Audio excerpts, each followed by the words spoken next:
చేసుకొని ఈ తెలంగాణ రాష్ట్రం ఇచ్చిన సోనియమ్మ 10 సంవత్సరాలు కల్వకుంట్ల చంద్రశేఖరరావు గారి చేతిలో ఈ తెలంగాణ రాష్ట్రం తెలంగాణ తల్లి బందీ అయి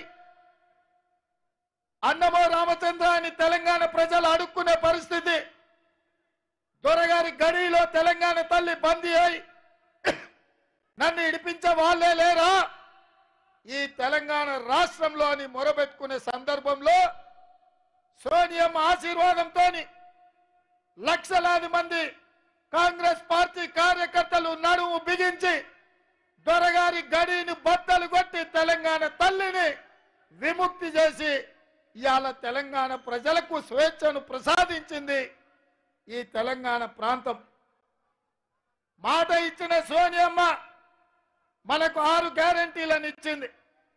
6 గ్యారెంటీలను 100 రోజుల్లోనే 5 గ్యారెంటీలను అమలు చేసి ఈనాడు ప్రజలకిచ్చిన మాట నిలబెట్టుకోవడానికి మన ప్రజా ప్రభుత్వం ప్రయత్నం చేస్తున్నది.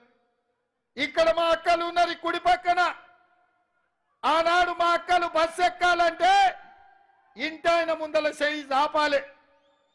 ఇంటాయన మీద కోపం వచ్చి అమ్మగారింటికి అలిగిపోదామంటే మళ్ళీ ఆయననే చిల్లర అడుక్కునే పరిస్థితి. ఇవాళ మా ఆడబిడ్డలు మా అక్కలు మా పెద్దమ్మలు అమ్మగారింటికి పోవాలంటే చెయ్యి అడ్డం పెడితే చాలు ఆర్టీసీ బస్సు అక్కడనే ఆగి మా అక్కలను వాళ్ళు దిగాల్సిన దగ్గర వాళ్ళ ఇంటి దగ్గర దించే ఉచిత ప్రయాణం ఈరోజు ఆర్టీసీ బస్సులో మన ప్రభుత్వం అమలు చేసింది. ఆనాడు పేదవాడు దవాఖానకు పోతే రోగంతో కాదు దవాఖాన ఇచ్చే బిల్లులు చూసి గుండెకి సచ్చే పరిస్థితి.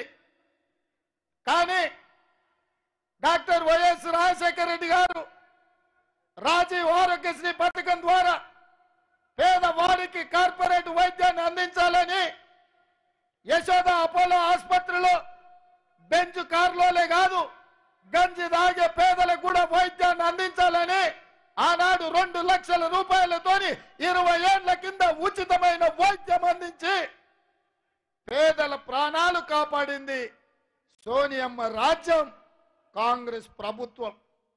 కానీ ఏం